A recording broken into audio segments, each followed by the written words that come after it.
New Brighton Business and Landowners Association, Paul Lonsdale.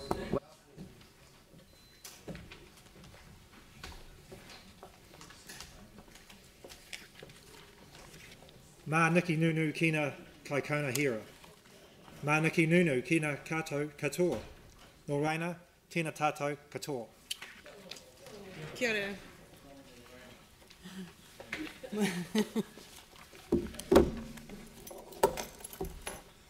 My name is Paul Lonsdale. I'm the manager of the New Brighton Business and Landowners Association. I'm here with our board chair, Rebecca Tavidi. And we're here today to strengthen our relationship with council. We believe that a partnership approach to regeneration is essential, and there are many steps to be taken to achieve that regeneration. And we've taken a fresh approach with our submission. In the past, we've given and delivered a large wish list, and this year we're actually going to focus on 3 items that we believe that will help regeneration next phase. So, first, we support the $12 million capital expenditure that is actually on the long-term draft annual budget. We further request this budget has a bit of flexibility. For the reasons for that is that sometimes to get regeneration to happen and to allow private capital to be reinvested into New Brighton, some of the public expenditure needs to assist that. We also know that in our community, many of the businesses are still struggling. They're struggling because New Brighton got badly affected post the earthquake with the depopulation of neighbouring suburbs. And to exacerbate that, the roadworks stay on Pages Road for a year had about equal impact on the businesses, and they have not recovered.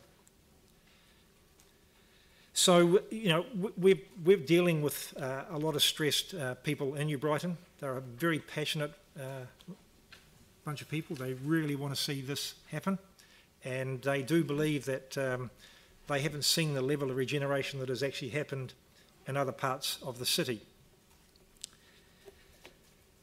But we also support the council taking a leadership approach into tackling some barrier sites, which includes the powers of acquisition.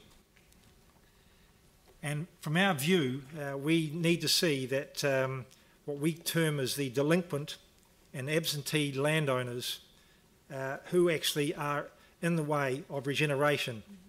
And if we can actually tackle those delinquent and absentee landowners and help regeneration, we would like to see the council and the government step in and help us achieve a better level of redevelopment than what we're seeing currently. We also asked the council to view New Brighton as a metropolitan destination. It is one of our natural assets that the city has, and in our view, it is a part of Christchurch that is not given that level of respect, I suppose, as a destination. We use it for a lot of our events. It's one of the highest utilised areas for events, but we see it as actually a key spoke in Christchurch's offering as a city.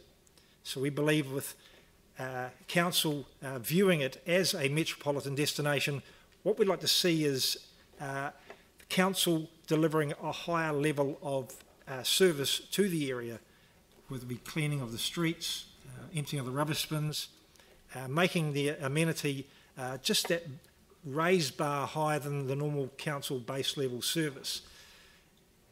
We want our visitors that come out to New Brighton for these events, for the beach, to get I suppose, get a better experience than what they're currently seeing at the moment, sometimes with the overflowing bins. I know the council has worked quite hard on that, but we think that there's an opportunity to look at a caretaker role in New Brighton, someone who looks after and addresses some of those areas that sometimes slip through the cracks. And having someone there who is sole focus is to ensure that New Brighton is looking at its best, so when the visitors come out there, they leave with a really good impression of this wonderful asset the city actually has. Now, obviously, I'd like to leave it open for questions because sometimes there are things that you all actually raise that we hadn't thought about, or things we can do together that can actually bring about better change. Thank you. Tim, Yanni. Thank you. Two quick questions. First of all, what is your association's thoughts about the size of the business area? Because it was that size when you had, the area had exclusive rights to Saturday trading. That's really changed. So, you know, you've got a huge commercial block, but you actually don't have that many people utilising it. So what are your thoughts on reducing that to make it a bit more? We agree, and if you look at the district plan and the review of the district plan, the commercial core area has been downsized. We believe it could even be downsized further, but of course obviously there would need to be some changes to the roading of that to allow that to really take a hold. We're obviously very keen to see more residential and closer into the commercial core. We'd like to see residential as part of some of the commercial development. So yeah, we fully support that. I mean, I've done events there for over 20 years, and it's you say you want it to be a metropolitan kind of destination. The beach certainly is, and you know, getting people from the beach to the mall, because I've also been out there recently this summer to look at the new playground, and then you walk 50 metres into the mall and there's hardly anyone, 100 metres and there's nobody. So to be a metropolitan, you actually need something to be a destination to get you into. You know, Hornby's got Dressmart or whatever it is. What are your thoughts on that? Look, this is where the partnership approach comes in. Obviously, we look at it, there's certainly public realm. The transition from the beach to the commercial core isn't easy. You've got, you know, Marine Parade, which is quite difficult to get across in that area. There's only one small little gap. Other than that, you've got, you know, roading infrastructure with planting on it that doesn't enable that to happen and that transfer to happen easily. So that's the first part of it. There are some changes we believe, and it's under the master plan with the RMAV extension. That may allow the transference of traffic off that portion of Marine Parade to travel around through the commercial core and back out the other side. Some of those things there we think would actually really help. And we also know that the RMAV extension, for example's sake, would certainly create reinvestment. We had a property owner who was waiting for the RMAV extension to happen. He took his $12 million and invested it out at Rangiora, which is regrettable. But so we know that some public expenditure put in the right places certainly would actually activate and catalyse some of that reinvestment by the private sector. Yanni? Thank you for your submission and invitation.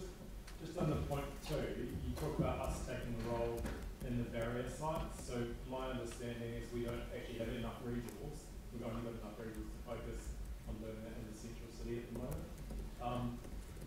So would you like to just maybe comment around in terms of what sort of resource level you think we should apply and possible other ways in which we can achieve that? Because it's a concern that's been raised. Look, it is a problem all over the city, Yanni, and I quite agree with you. It's a difficult one. The blueprint dictated the amalgamation of land to happen, and we see now that the level of rebuild in the central city through that planning has actually certainly helped get the scale of development which has given the city some critical mass. There are some key things that the council could do. I mean, if you just take, for example, say the RMAV extension, that's a Public Works Act. That would take out what I'd term as one of the buildings that actually is having a major effect on that end of the mall. There are other sites in New Brighton which, again, there is legislation under the Regeneration Act. It may be that this needs to be activated, and it doesn't necessarily need to be council there, but the council could advocate to the government to actually do that, because you're in a partnership with the Regeneration. But obviously you're in a unique position working in the central city and also in New Brighton, the central city dirty 30 approach seems to be working. Is that a sort of similar approach you'd favour for some of the suburbs in terms of addressing some of the sites? We would support anything that actually gets something to happen in a positive way. We've got some sites out there in New Brighton which have been left in a state that actually does not enable some regeneration to happen, because if you've got potential investors looking out there and they see these sites and the dilapidation that has taken place over many years, it is not inspiring for commercial investment. That's lovely. Look, thank you very much for presenting today. Sorry that I have to move you on because it's only fair to the other submitters. Thank you.